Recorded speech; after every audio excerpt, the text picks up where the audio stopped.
அல்லேலூயா அல்லேலூயா. வேதத்துல வந்து ஒரு பகுதி கூட நம்ம வாசிப்போம். ஆதியாகமம் 2ஆம் அதிகாரம் 18வது வசனம். ஆதியாகமம் 2ஆம் அதிகாரம் 18வது வசனம். பின்பு தேவனாகிய கர்த்தர் மனுஷன் தனிமையாய் இருப்பது நல்லதல்ல என்றார். அல்லேலூயா. மனுஷன் தனிமையாய் இருப்பது நல்லதல்லன்னு சொல்லி அந்த இடத்திலே தேவன் அப்படிப்பட்ட ஒரு காரியத்தை சொல்றார். சொல்றது யாரு? யார் சொல்றாரு? தேவனாகிய கர்த்தருக்கு சொல்றாரு. அல்லேலூயா. வேதத்துல சொல்லப்படுது தேவனாகிய கர்த்தர் சொல்றாரு மனுஷன் எப்படி இருக்கிறது நல்லது இல்லையா? தனியா இருக்கிறது நல்லதல்ல. அல்லேலூயா. மனுஷன் தனிமையா இருப்பது நல்லதல்ல. தேவன் அதை நல்ல ஆராய்ச்சி பண்ணி கண்டுபிடிச்சிருக்கிறார். அதுக்கு முன்னாடி நம்ம வேதத்துல ஒவ்வொருத்தையும் பார்க்கும்போது அவர் வானத்தையும் பூமியும் சிருஷ்டித்தார் சொல்லப்பட்டிருக்கிறது. சூரிய சந்திரனை படைத்தார், அப்புறம் நட்சத்திரங்கள், அப்புறம் கடலில் உள்ள பச்சங்கள், விலங்குகள் எல்லாவற்றையும் படைத்தார். ஆனா ஒவ்வொருத்தையும் படைத்தார் போட்டு பின்னாடி பாத்தீங்கன்னா நல்லது என்று கண்டார், நல்லது என்று கண்டார், நல்லது என்று கண்டார் சொல்லி சொல்லப்பட்டிருக்கிறது. அவர் படைத்த எல்லாவற்றையும் நல்லா இருக்கான்னு சொல்லி அவர் திரும்பி பார்த்தாரு. திரும்பி பார்த்ததுல அவர் நல்லதுன்னு சொல்லி கண்டார். அவர் எது நல்லதுன்னு சொல்லி அவர் பார்த்தார். நம்ம கூட என்ன பண்ணணும் அப்படின்னு சொன்னா, நம்முடைய வாழ்க்கையில நம்ம செய்கிற ஒவ்வொரு காரியத்தையும் நம்ம கரெக்டா செய்யறோமா, நல்லா செய்யறோமா, இல்ல அதுல ஏதாவது ஒரு குறை இருக்கான்னு சொல்லி நம்ம அதை டெய்லி நம்ம அதை ரிவ்யூ பண்ணி பார்க்கணும், திருப்பி பார்க்கணும். நைட்டு தூங்குறதுக்கு முன்னாடி இன்னைக்கு காலையில இருந்து நம்ம என்ன பண்ணிருக்கோம்னு சொல்லி நம்ம அதை திருப்பி பார்க்கணும். ஆண்டவர் ஒவ்வொரு காரியத்தையும், ஆண்டவர் எவ்வளவு ஒரு புத்திசாலி, ஒரு ஞானவான், அவரே எல்லாத்துக்கும் மேலானவர். அவரே வந்து பாத்தீங்கன்னா ஒவ்வொரு வேலையை செஞ்சு முடிச்ச உடனே அது நல்லா இருக்கான்னு பார்த்திருக்காரு. பார்த்துதான் அந்த முதல்ல படைத்த எல்லாம் நல்லது என்று கண்டார், நல்லது என்று கண்டார் சொல்லப்பட்டிருக்கிறது. ஆனா மனுஷன் மட்டும் தனியா இருக்கிறது நல்லது அல்ல அப்படின்னு சொல்லி அங்க பார்க்கிறார். அல்லேலூயா.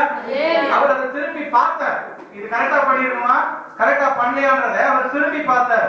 திரும்பி பார்த்ததுதான் அது நல்லதல்லன்னு சொல்லி அவர் அதை கண்டுபிடிச்சார். நம்ம கூட நம்முடைய வாழ்க்கையில நம்ம செய்கிற ஒவ்வொரு காரியத்தையும் நம்ம என்ன பண்ணாலும் சரி, எந்த காரியத்தை நம்ம பண்ணாலும் அதை நம்ம ரிவ்யூ பண்ணி பார்க்கணும், திருப்பி பார்க்கணும்.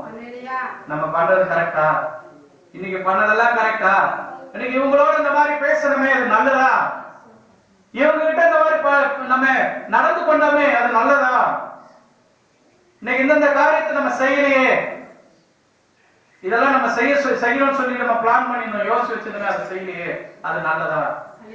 டெய்லி நம்ம செய்கிற காரியத்தை நல்லதா கெட்டதான்னு சொல்லி நம்ம பார்க்கணும். அல்லேலூயா. இந்த வாழ்க்கையில நம்ம என்ன செய்யறோம்ன்றத நம்ம ரிவ்யூ பண்ணி பார்க்கணும். டெய்லி நம்ம திருப்பி பார்க்கணும்.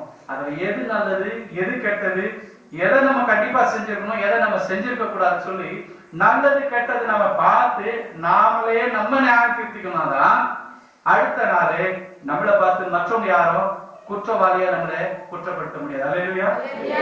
ஆண்டவர் ஒவ்வொருத்தையும் படைத்தது நல்லது நல்லதுன்னு கண்டார். ஆனா மனுஷன் எப்படி இருக்கிறது நல்லது இல்லைன்னாரு, தனிமையா இருப்பது நல்லது.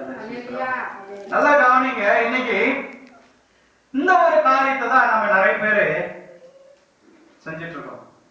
தனிமையா இருப்பது, வசனம் சொல்லப்படுது தனியா இருக்குது நல்லது இல்லைன்னு சொல்லி சொல்லப்பட்டிருக்குது. ஆனா நம்ம என்ன பண்றோம்னா முக்காவாசி நேரம் நம்ம தனியா தான் இருக்கிறோம். நம்ம தனியா இருக்கிறதுனால நம்ம என்ன பண்றோம்னா நம்ம சும்மா உட்கார்றது இல்லை, உட்கார்ந்துட்டு இருந்தாலும் சரி இல்ல நம்ம படுத்துட்டு இருந்தாலும் சரி, நம்ம தனியா இருக்கும் பொழுது நம்ம என்ன பண்றோம்னா எல்லாத்தையும் யோசிக்கிறோம். எது நல்லது எது கெட்டதுன்னு யோசிக்கிறது இல்ல, ஆனா தேவையில்லாத அநேக காரியங்களை நம்ம யோசிக்கிறோம். ஒரு பெரிய ஒரு ஊழியக்காரர் சொல்றாரு, ஒரு தனியா இருக்கிற ஒரு மனுஷனோ இல்ல ஒரு மனுஷியோ அவனுடைய இருதயம் வந்து பிசாசு வேலை செய்கிற ஒரு கொல்லன் பட்டறையை போல இருக்குதான். அதுலதான் உட்கார்ந்துன்னு கத்தி கடவார போராடி இந்த மாதிரி கூர்மையான ஆயுதங்களை செய்ய முடியும். அப்படிப்பட்ட ஒரு கொல்லன் பட்டறை போல இருக்கு யாருடைய இருதயம்? தனிமையா இருக்கிறவங்க. தனியா இருக்கிறவங்க வீட்டுல நம்ம தனியா இருந்தோம்னா, நம்ம யாருக்கும் தெரியாம நம்ம ஒரு ஓரமா எங்கேயோ ஒரு மூலையில ஒரு ஓரமா தனியா இருந்தோம்னா நம்மளுடைய மூளை இல்ல நம்மளுடைய மனசு வந்து பிசாசு அவனுக்கென்று பயன்படுத்துகிற தயாரிக்கப்படுகிற ஒரு ஆயுதம் செய்கிற ஒரு கொல்லன் பற்றை போல இருக்குன்னு சொல்லி அவங்க சொல்றாங்க. அப்ப நம்ம தனியா இருந்தோம்னா பிசாசு நம்மை மேற்கொள்ள அவனால முடியும். அதனாலதான் ஆண்டவர் சொல்றாரு, மனுஷன் தனிமையா இருப்பது நல்லதல்லன்னு சொல்லி ஆண்டவரே கண்டுபிடிச்சு சொல்றாரு. அப்ப நம்ம இன்னைக்கு நம்முடைய வாழ்க்கை நம்ம கொஞ்சம் திரும்பி பார்த்தோம்னு வச்சுங்களேன், எத்தனை நேரம் எத்தனை நாட்கள் நம்ம தனியா இருந்த நேரத்துல நம்ம எவ்வளவு நல்ல காரியங்களை யோசிச்சோன்றதை விட எவ்வளவு கெட்ட காரியங்களை யோசிச்சோன்றதான் அதிகமா இருக்கும்.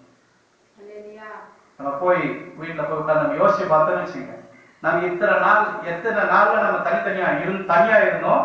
அந்த தனியா இருந்த நாட்களை நம்ம என்னதான் யோசிச்சிருக்கோம், எதெல்லாம் யோசிச்சிருக்கோம் பாத்தீங்கன்னா நல்லதை விட கெட்டதை தான் நிறைய யோசிச்சிருக்கோம். ஏன்னா தனிமையா இருப்பது நல்லதுன்னு ஆண்டவரே கண்டுபிடிச்சிருக்காரு.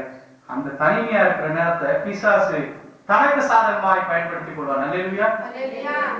அவங்க எவ்வளவு பெரிய ஊழியக்காரர் இருந்தாலும் சரி, அவங்க எவ்வளவு பெரியவங்களா இருந்தாலும் சரி, அவங்க ஆண்டவருக்குள்ள பயங்கர நெருங்கி ஆண்டவருக்கென்று வாழ்கிறவர்களா இருந்தாலும் சரி, அவங்க தனியா இருந்தாங்கன்னா பிசாசு அவங்களை மேற்கொள்ள முயற்சி. நம்ம தனிமையா இருப்பது நல்லதல்ல. தனிமையா இருக்கும் பொழுது பிசாசு அவனுக்கு என்னென்ன காரியங்களை நம்ம மூலையில எடுத்துட்டு வந்து போட முடியுமோ, என்னென்ன காரியங்களை நமக்கு கெட்ட தகாத காரியங்கள், கொள்ளாத காரியங்கள், அசுத்தமான காரியங்களை அவன் கொண்டு வர முடியுமோ எல்லா காரியத்தையும் அவன் கொண்டு வருவான். நமக்கு எல்லாருக்கும் தெரியும், இஸ்ரேல் நாட்டுல தேவாலயம் கட்டுறதுக்கு முக்கியமா இருந்த ராஜா தாவீது ராஜான்னு நம்ம எல்லாருக்கும் தெரியும். தாவீதின் வம்சத்துல தான் இயேசு பிறந்திருக்கிறார். இயேசுவை அந்த பரிதிமையை குருடன் அழைக்கும் பொழுது கூட தாவீதின் குமாரனை எனக்கு இறங்கும்னு சொல்லிதான் தாவீது பேரை சொல்லிதான் அழைக்கிறார். அப்படிப்பட்ட ஒரு ஆண்டவரால் தெரிந்து கொள்ளப்பட்ட, ஆண்டவர் அதிகமாய் நேசிக்கிற ஒரு நபர் இந்த தாவீது. நான் நல்ல ஒரு அழகான ஒரு பெரிய அரண்மனையான அந்த வீட்டுல நான் தங்கி இருக்கிறேன். ஆனா ஆண்டவருக்கு என்று ஒரு ஆலயம் இல்லையே, அந்த ஆண்டவருக்கு நான் ஒரு ஆலயத்தை கட்டணும்னு சொல்லி ஒரு ஆலயத்தை கட்டின, அதை கட்டுவதற்காக பொருட்களை சேகரித்த ஆண்டவர் ஊழியத்திலே ஆண்டவர் மேல கரிசனையும் அக்கறையும் விருப்பமும் உள்ள அந்த நபர் தாவீது. அப்படிப்பட்ட அந்த தாவீதுடைய வாழ்க்கையில கூட பாத்தீங்கன்னா அவர் ஒரு இடத்துல தனிமையா இருந்தார். அவர் தனியா இருந்தார். அந்த தனியா இருந்த நேரத்துல அவருடைய வாழ்க்கையில ஏற்பட்ட இந்த சோதனைகளை நம்ம பார்க்கும் பொழுது அவரும் கூட தோற்றுவிடுகிறவராய் காணப்படுகிறார். அதனாலதான் ஆண்டவர் சொல்றார், மனுஷன் தனிமையா இருப்பது நல்லதல்லன்னு சொல்லி. வேதத்துல கூட ஒரு பகுதியை நம்ம திருப்பிக் கொள்வோம். இது ஒரு பைபிள் ஸ்டடி மாதிரி இருக்கும். அதுல இருக்கிற அந்த வசனங்களை படிச்சு அதுல இருக்கிற காரியங்களை மட்டும் உங்களுக்கு விளக்கம் கொடுக்கறதுனால நீங்க வேற எந்த பகுதி திருப்ப வேண்டிய அவசியம் இருக்காது. இந்த பகுதியை நீங்க எடுத்து வச்சுங்க. 2 சாமுவேல் 11ஆம் அதிகாரம் எடுத்து வச்சுங்க. 2 சாமுவேல் 11ஆம் அதிகாரம். அதுல 1வது வசனத்தை நம்ம வாசிப்போம். இந்த எல்லாம் எடுத்து வச்சுங்க. 396வது பக்கத்திலே இருக்கிறது. பழைய ஏற்பாட்டுல 396வது பக்கத்திலே இருக்கிறது. 11வது அதிகாரம். அதான் நம்ம வாசிக்க போறோம். அவருடைய வாழ்க்கையில ஏற்பட்ட பிரச்சனை, அவருடைய வாழ்க்கையில ஏற்பட்ட அந்த சோதனையில அவர் எப்படி தோத்து போனார்னு சொல்லி அந்த இடத்துல நம்ம வாசிப்போம். 1வது வசனத்தை வாசிப்போம்.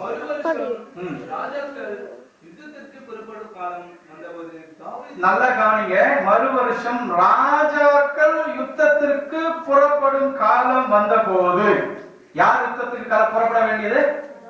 யாரு? நல்ல கவனிங்க. இந்த ராஜாக்கள் யுத்தத்துக்கு போக வேண்டிய காலம், புறப்பட வேண்டிய காலம் சொல்லி அங்க சொல்லப்பட்டிருக்கிறது. தாவீது அந்த நாட்டிலே ராஜாவா இருக்கிறார். அப்போ ராஜாக்கள் யுத்தம் செய்ய வேண்டிய காலம், ராஜா சண்டை போட வேண்டிய அந்த நாள், அவங்க போருக்கு போக வேண்டிய அந்த நாள்ல ராஜாவாகிய தாவீது அவர் அங்க வீட்டிலே இருந்தார். தொடர்ந்து வாசிப்போம். தாவீது அவனோடு கூட சேவகரையும் இஸ்ரவேல் அனைத்தையும் அம்மோன் யூதரை அழிக்கவும் ரபாவை முக்கி போடவும் அனுப்பினான். தாவீது நல்லா கவனிங்க. இவர் மற்றவங்க எல்லாரையும் அனுப்பிச்சிட்டார் போய் எதிரிகளை மேற்கொள்றதுக்கு. ஆனா நல்ல முன்னாடி சொல்லப்பட்டிருக்க ராஜாக்கள் யுத்தம் பண்ண, ராஜா தான் சண்டை போட வேண்டிய நேரம். அவருக்கு சண்டை போட வேண்டிய அந்த நேரத்துல அவர் சண்டைக்கு போல, அவர் வீட்டுல உட்காந்துட்டார். அவர் சண்டை போட வேண்டிய நேரம், அவர் போக அவர் கீழே இருந்த யோவாபு, அவர் கூட இருக்கிற சேவகர்கள் எல்லாரையும் அவர் அவங்க அனுப்பிச்சு வைக்கிறாரு. அவரு பாருங்க, அங்க போய் ராபாவை முற்றுகை போடவும் அனுப்பினான் அப்படின்னு சொல்லப்பட்டிருக்கிறது. அதுக்கு அடுத்த என்ன சொல்லப்படுது, தாவீதோ எருசலேமில் இருந்து விட்டான். நல்லா கவனிங்க, சண்டை போட வேண்டியது நீ, ஆனா நீ சண்டைக்கு போல. என்ன பண்ணிட்டாரு? வீட்டுல உட்காந்துட்டாரு. ஆனா அங்க முதல் வருஷம் சொல்லப்படுது, ராஜாக்கள் சண்டை போட வேண்டிய அந்த காலம், யுத்தம் செய்ய வேண்டிய அந்த நாட்கள்ல இவரு அங்க போகாம வீட்டுல உட்காந்துட்டாரு. தனக்கு செய்ய வேண்டிய கடமையை, தனக்கு செய்ய வேண்டிய வேலையை அவர் விட்டுட்டு அவரு வீட்டுல உட்காந்துட்டாரு. அதுக்கு பதில் வேற யாரையும் அனுப்புறாரு. யோவாபையும் கூட இருக்கிற சேவகரை அனுப்பி அங்க இருக்கிற ராபாவை முற்றுகை போடுங்க அப்படின்னு சொல்லி அவங்களை அனுப்பிச்சு விடுறாரு. ஆனா இவர் இங்க உட்காந்துட்டாரு. அவர் தனிமையா இருந்தார், வீட்டுல தனிமையா இருந்தார். இததான் பிசாசு தனக்கு சாதகமாய் பயன்படுத்திக் கொள்கிறார். அதுக்கடுத்து அந்த வசனத்தை வாசிப்போம். ஒரு நாள் சாயங்காலத்திலே தாவீது தன் படுக்கையிலே இருந்து எழுந்து அரண்மனை உப்பரிகையின் மேலே உலாத்தி கொண்டிருந்தார். வீட்டுல படுத்துட்டு இருந்தவர் எழுந்துட்டாரு. எழுந்துட்ட உடனே என்ன பண்றதுன்னு தெரியல, வீட்டுல தனியா இருக்கிறார், போர் அடிக்குது அவருக்கு. எழுந்து போய் ஜெபம் பண்ணல. அவரு சாயங்கால நேரத்திலே அவர் மேல ஏறி உலாத்திட்டு இருக்காரு.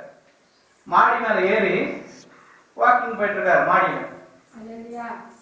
அப்ப அங்க உலாத்தி கொண்டிருக்கிறார். யுத்தத்துக்கு போனோம், ஆனா அந்த வேலையை அவர் செய்யல. அது வேற ஆள் அனுப்பிச்சிட்டாரு. அவர் செய்ய வேண்டிய வேலையை அவர் செய்யாம வேற ஆள் அனுப்பிச்சிட்டாரு. வேற ஆள் அனுப்பிச்சவரு வீட்டுல படுத்துட்டு இருக்க முடியல. அவருக்கு எழுந்து உலாத்துகிறார். வெளியில போய் சுத்தி பார்க்கிறார்.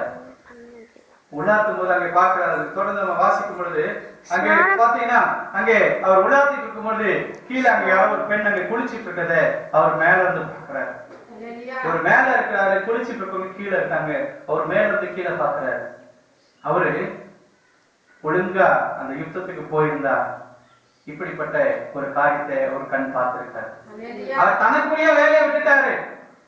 தான் வேலையை விட்டுட்டு இன்னொருத்தருக்கு அந்த வேலையை விட்டுட்டு இவரு வேலையை செய்ய சொல்லிட்டு இவரு வீட்டுல உட்கார்ந்திருந்தவரு வீட்டு உள்ளவே இருந்திருக்கணும். வீட்டு உள்ள இல்ல. அவரு வீட்டை விட்டு வெளியில போனாரு. மாடிக்கு போனாரு. மாடிக்கு போய் அவர் கண்களை ஆண்டவருக்கு நேராக ஏறெடுத்து கண்களை மேல நோக்கி பார்த்து ஜெபிக்காம அவர் கீழே இருக்கிற உலகத்தை பார்க்கிறார். காரணம் என்ன? அவர் தனிமையா இருந்தார். தனிமையா இருந்த உடனே அவருக்கு ஆண்டவரை தேடணும்ன்ற எண்ணம் வரல. இங்க உலகத்துல என்ன நடக்குதுன்னு சுத்தி பார்த்துட்டு இருக்காரு. நாம கூட தனிமையா இருக்கிற நேரத்துல ஆண்டவரை தேடுறதை விட்டுட்டு உலகத்துல என்ன நடக்குது, நம்ம ஒண்ணும் பண்ணல, அவங்க என்ன பண்றாங்க, இவங்க என்ன பண்றாங்க, இதை நம்ம பார்த்துட்டு இருக்கோம். ஆனா அந்த நேரத்துல ஒருவேளை அந்த தாவீது அவரு ஆண்டவரை நோக்கி பார்த்திருந்தா அவருக்கு ஒரு பெரிய அவருடைய வாழ்க்கையில பின்னாடி ஒரு பெரிய சாபங்கள், பெரிய இழப்புகள் நடந்தது. அப்படி ஒரு பெரிய ஒரு காரியம் நடக்காம அவர் காப்பாற்றிருக்க முடியும். ஆனா அவர் என்ன பண்ணிட்டாரு? தனியா இருந்தார். முதல் தான் செய்ய வேண்டிய வேலையை அவர் செய்யல. தனக்குரிய கடமையை அவர் செய்யல. கடமையை செய்யாம அவர் சும்மா இருந்தார். இன்னைக்கு கூட அநேகர் தன்னுடைய கடமையை நம்ம செய்யலனா, ஒரு தகப்பனாய் தன்னுடைய பிள்ளைகளுக்கு ஒரு கடமையை செய்யலாம், ஒரு தாயாய் தன்னுடைய பிள்ளைகளுக்கு ஒரு கடமையை செய்யலாம், ஒரு பிள்ளைகளாய் தன்னுடைய பெற்றோருக்கு கடமையை செய்யாம சொன்னா அப்புறம் செய்யறேன் அப்புறம் பாக்குறேன்னு சொல்லி நம்ம கடமையை தட்டி கழிப்போமானால் நமக்கு வேற வேலை வரும். அந்த டைம்ல நம்ம செய்ய வேண்டிய வேலை விட்டு வேற வேலைக்கு போவோம். அது நமக்கு சாபமாய் மாறும், அது நமக்கு பிரச்சனையாய் மாறும், அது நமக்கு கவலையாய் மாறும். அல்லேலூயா. அவரு அங்கே மேல இருந்து ஒரு ஸ்திரீ குளிக்கிறத பார்த்தாரு. அவர் ராஜாவா இருக்கிறதால அந்த ஸ்திரீ அங்க அழைத்து வந்து அங்கே தவறு செய்கிறவராக காணப்படுகிறார். அவரு தனியா இருந்ததுனாலே தவறு செய்ய பிசாசு அவனை பயன்படுத்தி கொண்டார். எல்லாமே ஒரு வசனத்தோட நம்ம ஞாபகம் வச்சுக்கலாம். 2 தீமோத்தேயு யாராவது முடிஞ்சா அதை வாசிங்க. 2 தீமோத்தேயு 2ஆம் அதிகாரம் 22வது வசனம். 2 தீமோத்தேயு நல்லா ஞாபகம் வச்சுக்கலாம் ஈஸியா. 2 தீமோத்தேயு 2ஆம் அதிகாரம் 22வது வசனம். பாலியத்துக்கு உரிய இச்சைகளுக்கு விலகி ஓடு அப்படின்னு சொல்லி சொல்லப்பட்டிருக்கிறது. அல்லேலூயா. பாலியத்துக்குரிய இச்சைகளுக்கு விலகி ஓடு. இச்சை மாம்சத்தின் இச்சை, மாம்சத்தின் இச்சைக்கு விலகி ஓடுன்னு சொல்லி இந்த வசனம் சொல்லப்பட்டிருக்கிறது. இவரு அந்த நேரத்துல அவர் தனியா இருந்ததுனால, பிசாசு அப்படிப்பட்ட இச்சையை கொண்டு வந்ததுனால அவர் அந்த இச்சைக்கு விலகி ஓடாம அங்கே அந்த ஸ்திரீயை வரவழைத்து அங்கே தவறு செய்து விடுகிறவராய் காணப்படுகிறார். ஒரு பெரிய தவறு அங்க நடக்கிறது. அந்த தவறு நடக்க காரணம் என்ன? அவர் தனியா இருந்தார். வசனம் நல்லா சொல்லப்பட்டிருக்கு. ராஜாக்கள் யுத்தம் செய்ய வேண்டிய காலத்துல அது யுத்தத்துக்கு அவர் தனியா இருந்தார். முன்னாடி ஆண்டவர் மனுஷன் தனியா இருப்பது நல்லதுன்னு சொல்லி அந்த காரியத்தை அவர் முன்னாடி ஆண்டவர் சொல்லியிருக்காரு. அவர் தனியா இருந்ததுனால அந்த தவறு செய்ய வேண்டிய ஒரு சூழ்நிலை வந்துச்சு. அவர் ஒரு சின்ன தவறு செய்தார். தவறு செய்த பிறகு பாத்தீங்கன்னா அதை தொடர்ந்து பாத்தீங்கன்னா அந்த தவறின் மூலமாய் இந்த பெண் கர்ப்பம் தரிச்சாங்க. அவங்க கர்ப்பம் தரிச்ச உடனே இது ராஜாவுக்கு விஷயம் தெரியுது. அவங்க கர்ப்பம் ஆயிட்டாங்கன்னு சொல்லி சொன்ன உடனே அவர் என்ன பண்ணிருக்கணும்? அதுக்கு வேற ஏதாவது மாற்று ஏற்பாடு பண்ணணும். அவரு இன்னொருத்தருடைய மனைவின்னு தெரிஞ்சு அவர் தவறு செய்தார். அப்போ அந்த அந்த என்ன பண்றாரு அப்படின்னு சொல்லி பாத்தீங்கன்னா அந்த இன்னொருத்தர் அந்த அந்த புருஷன், அந்த பெண்ணுடைய புருஷனை வர வைக்கிறார். 8வது வசனத்தை வாசிப்போம். அங்க யுத்தத்திலே அந்த ஊரியா என்கிற அந்த நபர், அந்த புருஷன், அந்த பெண்ணுடைய புருஷன் யுத்தத்திலே அங்க இருக்கிறாரு. அவர் அங்க வர வச்சு அவரை அரண்மனைக்கு வர வச்சு அங்க உரியாவை நோக்கி சொல்றாரு, நீ உன் வீட்டுக்கு போய்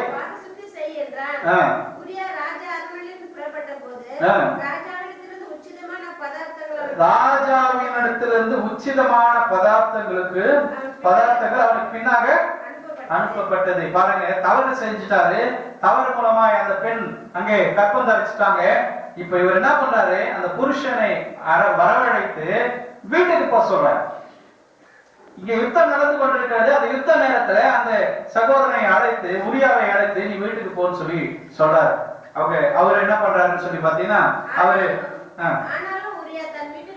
ஆனாலும் உரியா தன் வீட்டுக்கு போகாமல்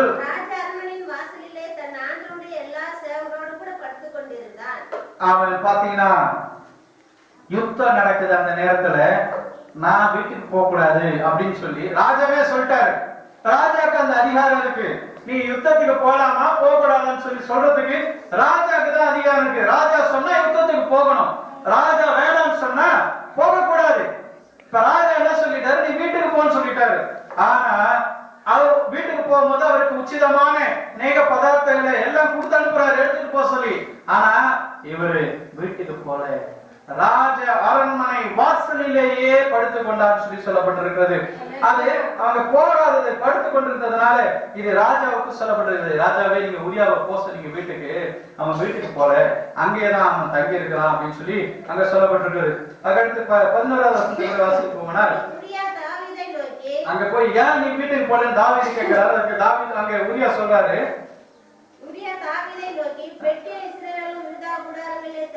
இவங்க எல்லாம் இஸ்ரவேல் புத்திரர் யூதா எல்லாமே இங்க கூடாரங்கள்ல தங்கி இருக்கிறாங்க.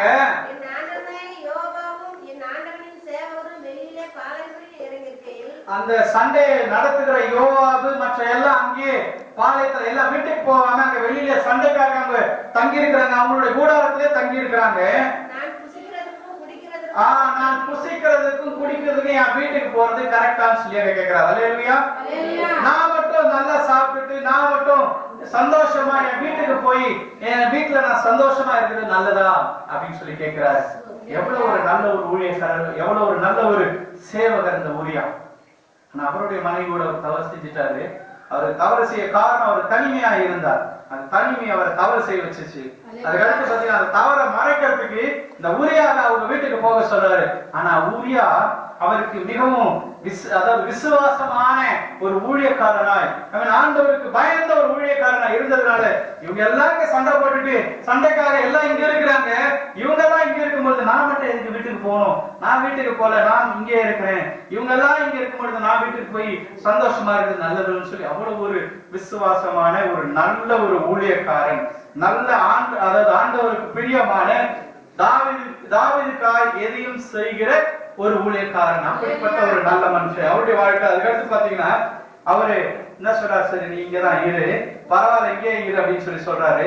சொல்லிட்டு அதுக்கடுத்து 13வது வசனத்துல பாத்தீங்கன்னா தாவீது அவனை தனக்கு முன்பாக புசித்து குடிக்கிறதுக்கு அழைத்து அவனை நெருக்க பண்ணினான்.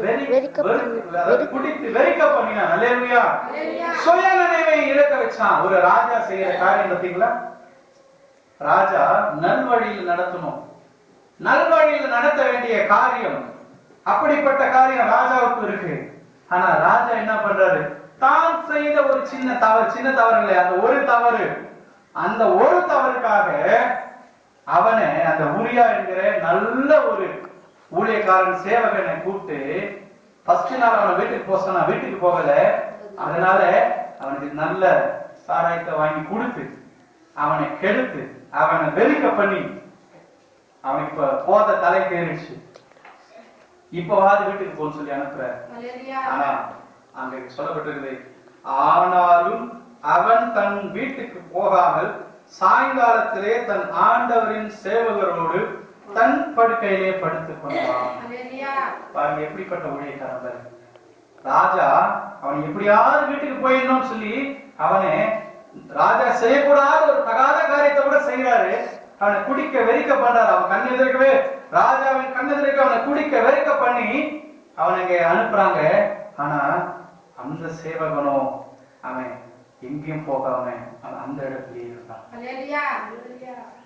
ஆனா ஒரு நல்லது செய்ய வேண்டிய, மற்றொரு முன்மாதிரியா இருக்க வேண்டிய, நன்மை செய்ய வேண்டிய ஒரு ராஜா தான் செய்த ஒரு தவறுக்காய் பல தவறுகளை தொடர்ந்து செய்து கொண்டிருக்கிறார்.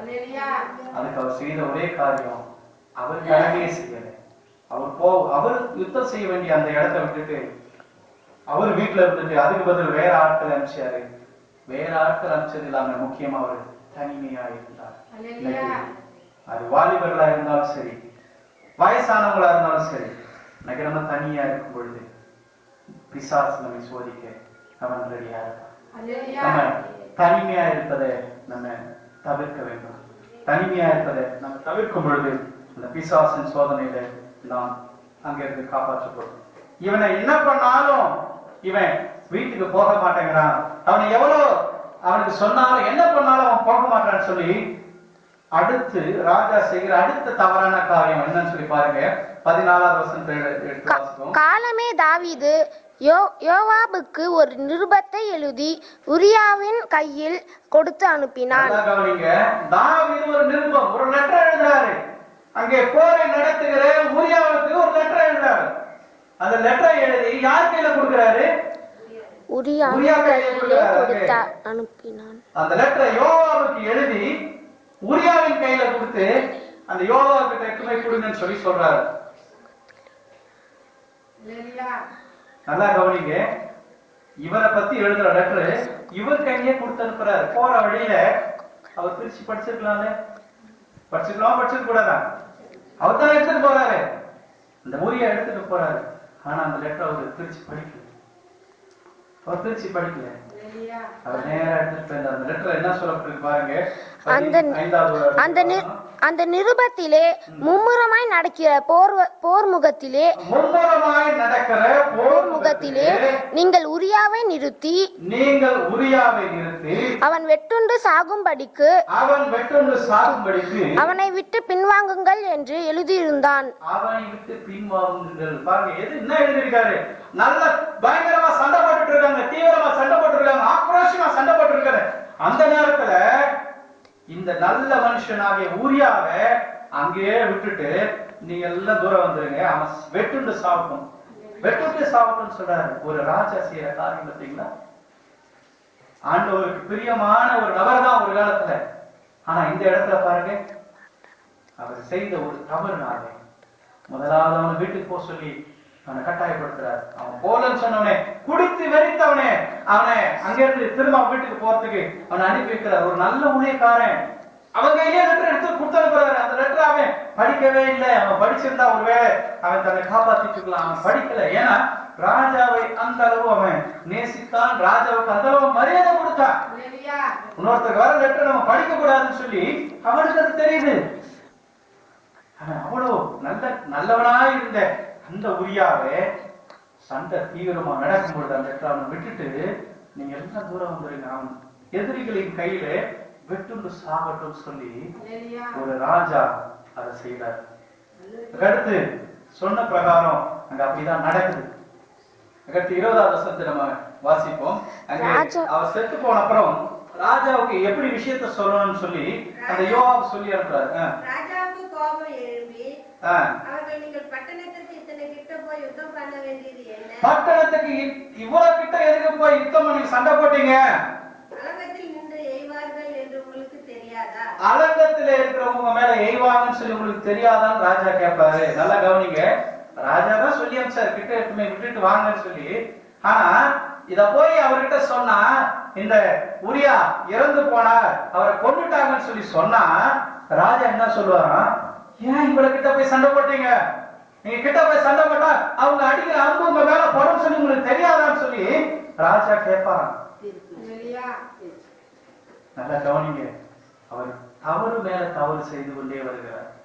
அவர் தவறு மேல தவறு. முதல் அவர் செஞ்ச தவறுக்கு அவனை அந்த மனுஷனை வீட்டுக்கு போக எத்தனை முயற்சி பண்ணாரு. அவன் போகலன்னு அவன் அங்க கொலை பண்ண சொல்லி, கொன்று போட சொல்லி, எதிரிக கையில கொன்று போட்டோம்னு சொல்லி விட்டுட்டு வர சொல்லிட்டாரு. கொன்றுட்டு போட்டு அங்க விட்டு வந்தப்புறம் அவனை கொன்று போட்டப்புறம் கூட ராஜா கிட்ட வந்து சொல்லும்போது, ராஜா ஏன் அவங்கள கிட்ட போய் சண்டை போட்டீங்கன்னு சொல்லி அங்க நடிக்கிறார், ஏமாத்துறாரு. அந்த விஷயத்தை சொல்ல வந்த அந்த நபர்கிட்ட, ஏன் இவ்வளவு கிட்ட போனீங்க? அங்க போனீங்கன்னா எதிரிகளோட அம்பு உங்களை தாக்காதா? அது உங்களுக்கு தெரியாதான்னு சொல்லி அவரு அங்க நடிக்கிறார்.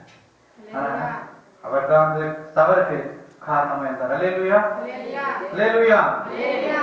அவரு அந்த இடத்துல இவ்வளவு ஒரு பெரிய தவறு செய்வதாக காணப்படுறார். அவர் யாரு? ஒரு ராஜா. அவர் யாரு? ஆண்டவருடைய ஆலயம் கட்ட எல்லா பொருட்களையும் சேர்த்து வச்சவர். அவருடைய வம்சத்துலதான் இயேசுவே பிறந்தார். அப்படிப்பட்ட ஒரு நல்ல ராஜா அவர் செய்த ஒரே ஒரு காரியம், அவர் தனியா இருந்தார்.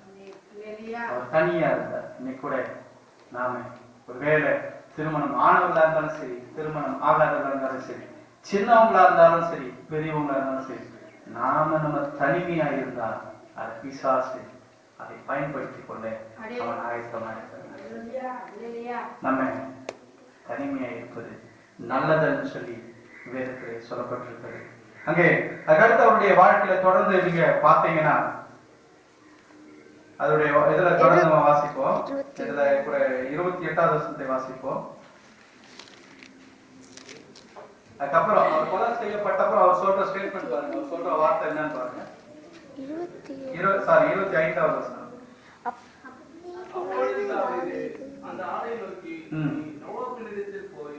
யோவாபிடத்துல போய் அந்த யுத்தம் நடத்தின அந்த அதிகாரி கிட்ட போய் சொல்றாரு, சொல்லுன்னு சொல்றாரு, இந்த காரியத்தை குறிச்சு நீ கவலைப்படாத, அவரு செத்துட்டாரு, அதுக்காக நீ கவலைப்படாத. ஒருவேளை ஒருவனையும் ஒருவேளை வேறொருவனையும் பற்றிக்கும், நீ விஷத்தை பழகம் பண்ணி பட்டயத்தை இடித்து போடு என்று அவனுக்கு அல்லேலூயா. பட்டயம் ஒருவேளை ஒருத்தரை கொள்ளும், இன்னொரு இன்னொருத்தரை கொள்ளும், அதுக்காக நீ கவலைப்படாத. சண்டை அப்படிதான் இருக்கும். சண்டையில சாகிறது சகஜம், சண்டையில சாகிறது சகஜம் சொல்லி அனுப்புறாரு. யார் சொல்றாரு? இந்த தாவீது சொல்றாரு. நல்லா கவனிங்க. இவர் தான் அந்த ஒரு நல்ல ஒரு ஊழியக்காரன், அந்த ஊழியாவை கொலை பண்றதுக்கு காரணமா இருந்தவர். அந்த கொலை பண்ணப்போ அந்த விஷயத்தை இவர்கிட்ட வந்து சொன்ன அந்த நபர்கிட்ட சொல்றாரு, யுத்தம் அப்படிதான் இருக்கும். இன்னைக்கு அந்த கத்தி இவனை வெட்டுச்சு, நாளைக்கு இன்னொருத்தனை வெட்டும். அதனால இதெல்லாம் ஒன்றும் பிரச்சனை இல்லை, இது சகஜம்தான், இது ஒரு சாதாரண விஷயம் சொல்லி அவர் அதை சாதாரணமா எடுத்துக்கொள்கிறார். இவ்வளவு ஒரு தப்பு அவர் செஞ்சாரு. அந்த ஒரு தப்பு அடுத்து இன்னொரு தவறு செய்ய காரணமாச்சு, அதுக்கடுத்து இன்னொரு தவறு செய்ய காரணமாச்சு, அதுக்கடுத்து கொலை செய்ய காரணமாச்சு. அந்த கொலையை மறைச்சு அவது நியாயப்படுத்த கூட அது ஒரு காரணமாச்சு. இவ்வளவுக்கும் காரணம் என்ன? அவர் தனிமையா இருந்தார். அல்லேலூயா. அவர் என்ன எப்படி இருந்தாரு? தனிமையா இருந்தார். நாம கூட நம்முடைய வாழ்க்கையில நம்ம தனிமையா இருந்தா இதே போல பிசாசு நமக்கு பிரச்சனையும் சோதனையும் கொண்டு வர அவனுக்கு அநேக பிளான் இருக்கு, நமக்கு தெரியாது. ஏன்னா பிசாசு நம்மளை விட அனுபவசாலி. அவன் உலகம் தோன்றின அந்த சமயத்திலே அவன் ஆண்டவரோட கூட இருந்தான். அப்படிப்பட்ட அனுபவசாலி. அவனுக்கு நம்மளை எப்படி ஏமாத்தணும், நம்முடைய வீக்னஸ் என்ன, நம்மளுடைய பலவீனம் என்ன, எதை சொன்னா நம்ம ஏமாறோம் அவனுக்கு தெரியும். அவன் நம்ம ஒருவேளை கணவன் மூலமாய், இல்ல மனைவி மூலமாய், இல்ல நண்பர்கள் மூலமாய், இல்ல பிள்ளைகள் மூலமாய் எப்படி சொன்னா நம்ம ஏமாறுவோம், எப்படி சொன்னா நம்ம விழுந்து போவோம் அவனுக்கு தெரியும். ஆனா நம்ம தனிமையா இருந்தா பிசாசு நம்மை மேற்கொள்வோம். மனுஷன் தனிமையா இருப்பது நல்லதல்லன்னு சொல்லி வசனம் சொல்லப்பட்டிருக்கு. ஒரு அடுப்புல இப்ப நம்ம கேஸ் ஸ்டவ் வச்சுக்கிறோம், ஆனா ஒரு சில வீட்டுல நம்ம இன்னும் அடுப்பு வச்சிருக்கோம். அந்த அடுப்புல எரியிற கட்டைய தண்ணி ஊத்தி அணைக்க வேண்டிய அவசியமே இல்லை. அந்த கட்டை எல்லாத்தையும் எடுத்து தனித்தனியா வச்சிருந்தீங்கன்னா அந்த கட்டை ஆட்டோமேட்டிக்கா அணைஞ்சிருமா? தண்ணி ஊத்த வேண்டிய அவசியம் இல்லை. கட்டை ஒன்னா எரிஞ்சிட்டு இருக்க கட்டை நல்லா எரியும். அந்த கட்டையெல்லாம் எடுத்து தனியா வச்சுட்டீங்கன்னா அது தண்ணி ஊத்தி அணைக்க வேண்டிய அவசியம் இல்லை, ஆட்டோமேட்டிக்கா அணைஞ்சு போயிடும். ஆனா எரியிற கட்டையில ஈரக்கட்டை எடுத்துட்டு வந்து வச்சா கூட அந்த வெப்பத்திலே அந்த சூடுலயே கூட ஈரக்கட்டை கூட சேர்ந்து எரியும். இது போலதான் நம்ம எப்பவுமே ஆண்டவரோடும் ஆண்டவருடைய பிள்ளைகளோடும் நம்ம அடிக்கடி கூடி ஜெபம் பண்ணி ஆண்டவருக்குள்ள அந்த நெருப்பை, அந்த வல்லமையை, அந்த பலத்தை நம்ம பெற்றுக்கொண்டே இருந்தால் நம்மளை பிசாசு அணைக்க மாட்டான், பிசாசு நம்மை மேற்கொள்ள மாட்டான். எப்படி ஒரு கட்டையை தண்ணி ஊத்தி அணைக்காத தனியா தூக்கி எடுத்து வச்சாலே ஆட்டோமேட்டிக்கா அணைஞ்சிருதோ, அதே போல நம்ம ஆண்டவரை விட்டு விலகி போனாலோ இல்ல நம்ம தனிமையா இருக்கிற சூழ்நிலை வந்தாலும் ஈஸியா பிசாசு நம்மை மேற்கொள்ள அவனால முடியும். அப்போ நம்ம தனிமையா இருப்பது நல்லதல்ல. அவருடைய வாழ்க்கையில் நீங்க தொடர்ந்து இதோட பகுதி அப்படி நீங்க தொடர்ந்து முடிஞ்ச வீட்டுல போய் உட்காந்து படிங்க. அதுக்கடுத்து தீர்க்கதரிசி வந்து அவரை குற்றப்படுத்துகிறார். அவர் ஒரு கதையை சொல்லி அவர் குற்றப்படுத்தார். இது நான் உங்களுக்கு ஹோம்ஒர்க்கா கொடுக்குறேன், நீங்க வீட்டுல போய் அதை உட்காந்து படிங்க. இதோட தொடர்ச்சியா அவர் எப்படி நாத்தான் தீர்க்கதரிசி அவங்க வீட்டுல வந்து அவருடைய சமயத்தை அவர் அங்க இருக்கிற சமயத்துல வந்து சொல்றாரு, சொல்லி எப்படி அங்க அவரை குற்றப்படுத்தான்னு சொல்லி இங்க சொல்லப்பட்டிருக்கிறது. அந்த குற்றப்படுத்துற போது அவர் மனம் கசந்து அழுதார்னு சொல்லி சொல்லப்பட்டிருக்கிறது. அழுதார், ஆண்டவரே நான் தவறு செய்தேன், நான் பாவம் செய்தேன்னு சொல்லி அவர் அழுகுறாரு. அங்க அழுது ஆண்டவருடைய சமூகத்துல தன்னை ஒப்பவாக்குறார். ஆண்டவரே நான் பெரிய தவறு செஞ்சேன், நான் பெரிய குற்றம் செஞ்சேன்னு சொல்லி அவர் அழுது ஆண்டவருடைய சமூகத்துல அவர் புலம்புகிறார். இன்னொரு ஹோம்ஒர்க் கூட உங்களுக்கு கொடுக்கிறேன். சங்கீதம் 51வது சங்கீதம் நோட் பண்ணி வச்சுங்க, எழுதி வச்சுங்க. இதையும் கூட நீங்க வீட்டுல போய் உட்கார்ந்து படிங்க. அதுல பச்சைவாளன் சொல்லப்பட்ட பச்சைவாளனிடத்தில் தாவீது பாவத்துக்கு உட்பட்ட பின்பு நாத்தான் தீர்க்கதரிசி அவரிடத்திலே வந்து அவன் பாவத்தை உணர்த்தின போது பாடின ராக தலைவனுக்கு ஒப்புவிக்கப்பட்ட தாவீதின் சங்கீதம் சொல்லப்பட்டிருக்கு. அந்த சங்கீதத்தை போய் வீட்டுல உட்கார்ந்து படிங்க. அதாவது நம்ம நினைச்சுப்போம் இவ்வளவு பெரிய தப்பு செஞ்ச தாவீது, அவ்வளவு பெரிய தாவீதையே ஆண்டவர் மன்னிச்சுட்டாரு, அதனால நம்ம கூட என்ன தப்பு செஞ்சாலும் நம்மள மன்னிச்சிருவாருன்னு சொல்லி நம்ம தவறா நினைச்சிடக்கூடாது. சரியா? அங்க சொல்லப்பட்டிருக்கு தாவீது அழுது புலம்புகிறார். அந்த சங்கீதத்தை வீட்டுல போய் உட்கார்ந்து படிங்க. அவர் எப்படி அழுது புலம்புனான்னு சொல்லி ஒவ்வொரு லைனையும் உணர்ந்தவளாய் படிங்க. அவர் எப்படி தன்னுடைய தவறை உணர்ந்து, தன்னுடைய பாவத்தை உணர்ந்து ஆண்டவருடைய சமூகத்துல எப்படி அழுது புலம்புனான்னு சொல்லி அங்கே சொல்லப்பட்டிருக்கு. அதை நீங்க வீட்டுல போய் உட்கார்ந்து அதையும் படிங்க. நாத்தான் தீர்க்கதரிசி எப்படி சொன்னாரு, அதை எப்படி அதை கேட்ட உடனே அவர் அழுது புலம்புனான்னு சொல்லி அங்க சொல்லப்பட்டிருக்கு.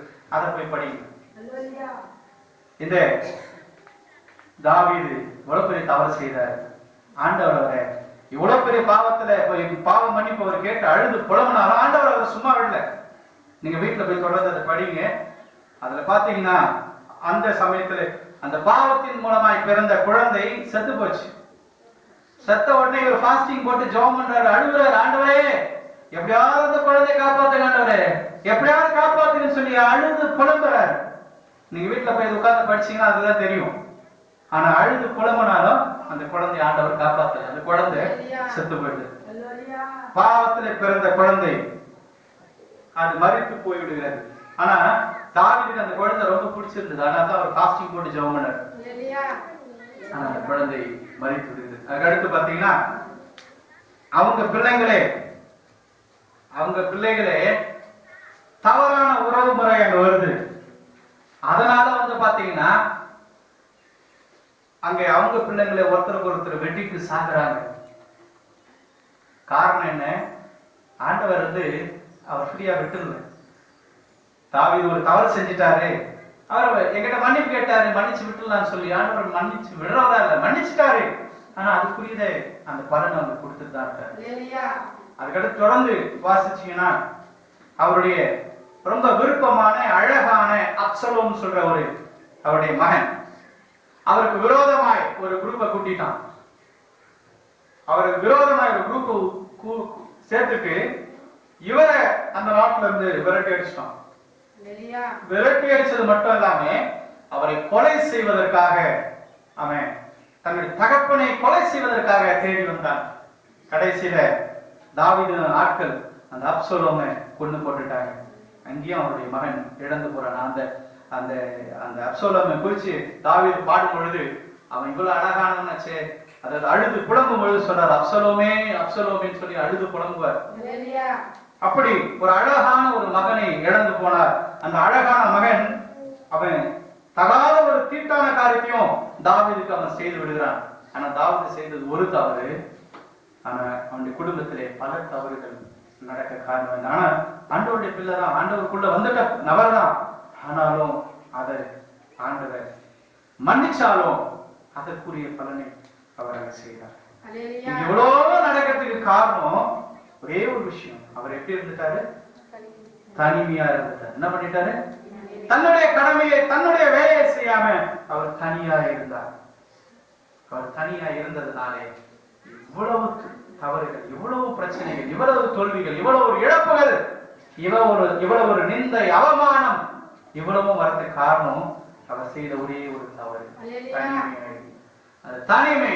பிசாசு அவனை அந்த தாவீதை ஒரே ஒரு தவறுதான் தள்ளிவிட்டது. ஆனா அவர் வாழ்க்கை முழுவதும், அவருடைய வாழ்க்கையின் தொடர்ச்சியா பார்க்கும்போது அநேக நாட்கள் அவருக்கு வருத்தமும் சஞ்சலமும் கவலையும் கண்ணீரும் துக்கமும் வேதனையும், தன் உயிரை காப்பாற்றிக் கொள்ள வேண்டிய பயந்து ஓடக்கூடிய ஒரு அனுபவம் கிடைத்தது. காரணம் அவர் தனிமையா இருந்ததுனாலே, அதன் மூலமாய் பிசாசினாலே சோதிக்கப்பட்டு தவறு செய்து ஆண்டவரை விட்டு விலகி போனார். அவர் திரும்ப கூட ஆண்டவர்கிட்ட வந்தாலும் இப்படிப்பட்ட பிரச்சனைகளோட வாழ்க்கையில் வந்து கொண்டிருந்தது. இன்னைக்கு நம்முடைய வாழ்க்கையில நம்ம எப்படி இருக்கோம்? எல்லாம் அப்படி கண்களில் கூடி முழங்கப்படி